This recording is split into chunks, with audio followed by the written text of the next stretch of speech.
Mời quý vị các bạn cùng theo dõi trận thi đấu vật nữ hạng 46 kg trong khuôn khổ giải vật cổ điển vật tự do vô địch quốc gia 2024. Các trận thi đấu diễn ra trên thảm đấu nhà thi đấu Trần Quốc Toản, thành phố Nam Định. Xin mời quý vị các bạn là nữ đô vận động viên Dương Thị Nga của Thanh Hóa. Đây trận thi đấu đầu tiên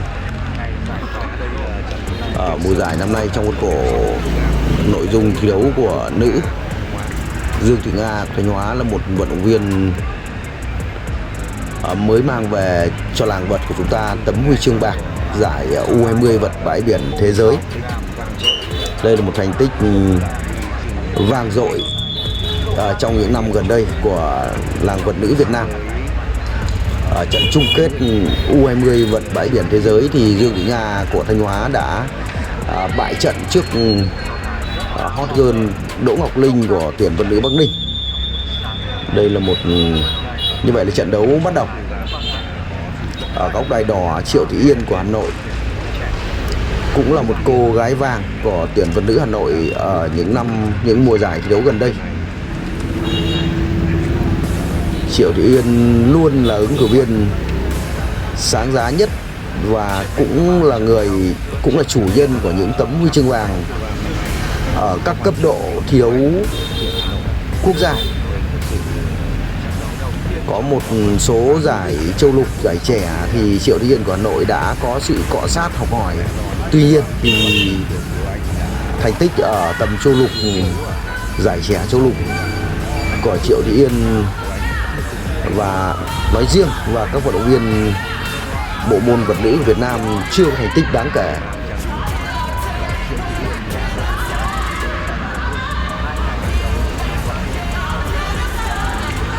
Xét mặt thể hình, thể lực thì hai nữ đồ chúng ta có thể hình rất cân xứng. Có thể nói là ở hạng 46 kg thì hai vận động viên của chúng ta đều có thể hình rất tốt. Dương Thị Nga Thanh Hóa trang phục xanh có thể hình nhỉnh hơn đôi chút. Xét về kinh nghiệm trận mạc, bản lĩnh thi đấu thì cả hai vận động viên chúng ta đều ở lứa trẻ và đều có sự cọ sát,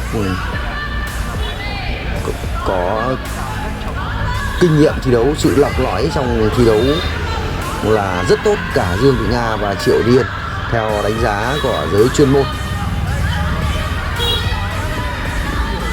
Một trận đấu có thể nói là cân tài, cân sức.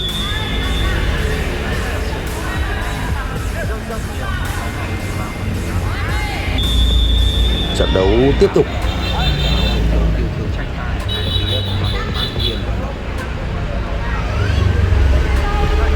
Xét về thành tích ở hạng 46 kg thì Triệu Thị Yên của Hà Nội có thành tích tốt hơn rất nhiều so với Dương Thị Nga của Thanh Hóa. Ít nhất là trong 2-3 mùa giải gần đây luôn là những tấm huy chương vàng. Mỗi khi Triệu Thị Yên tham gia các giải đấu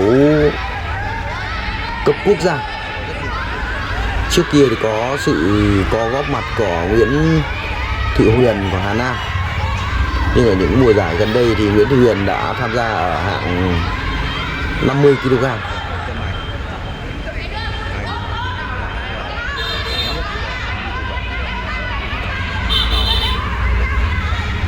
Những mùa giải trước thì có Lục Lệ Giang của Thái Nguyên là một thần đồng của làng vật Thái Nguyên.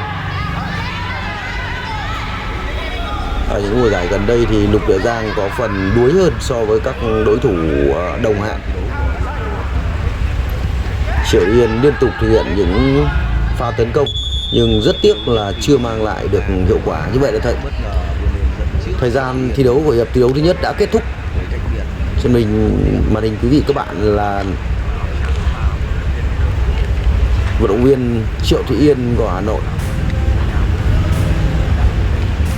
và huấn luyện viên trưởng đội tuyển vật nữ Hà Nội ông Ngô Huy Hà.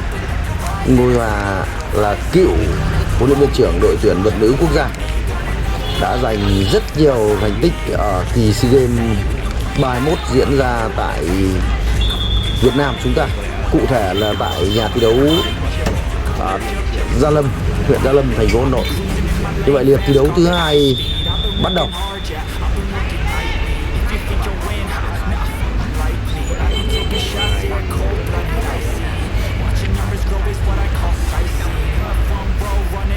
Trận đấu diễn ra khá gay cấn, khá căng thẳng. Đây là trận thi đấu đầu tiên trong khuôn khổ thi đấu của nữ hạng cân 46, 50, 53, 57, 68, 72 và 76 kg, 65.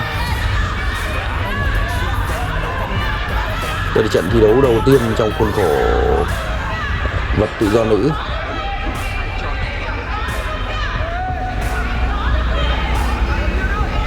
Giải đấu năm nay được tổ chức tại nhà thi đấu Trần Quốc Toản, thành phố Nam Định, ngoài sới rồi. Như vậy có điểm cho Triệu Thị Yên của Hà Nội. Có lẽ là một điểm zone cho Triệu Thị Yên. Nhà thi đấu Trần Quốc Toản nằm sát với sân vận động Thiên Trường, một chảo lửa của Nam Định hiện nay.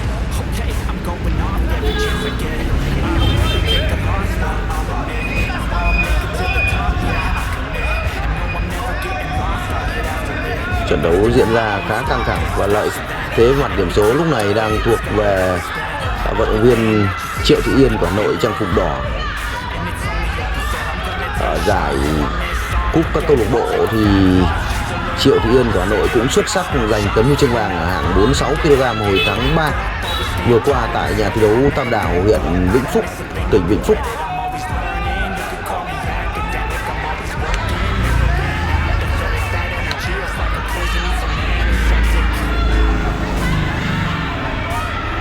Với lợi thế về thể hình thì Dương Thị Nga Thanh Hóa có thể tạo cho mình một lợi thế nhất định trận đấu này, nhưng chúng ta thấy được điểm số lại đang dẫn trước bởi Triệu Thị Yên của Hà Nội với cách biệt mong manh chỉ là 1 điểm. Lợi thế và thế trận cũng đang thuộc về Triệu Thị Yên của Hà Nội.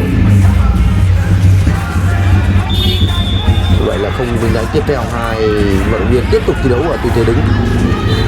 Thời gian thi đấu của trận đấu này là không còn nhiều. Dương Thị Nga Thanh Hóa đang cố hết sức mình để thực hiện những hướng tấn công nhưng chưa thành công, chưa có hiệu quả và chưa mang lại được điểm số cho mình, khi đối thủ của Dương Thị Nga trận đấu này là một vận động viên dày dặn kinh nghiệm và đã có nhiều thành tích ở hạng 46 kg trong những năm gần đây.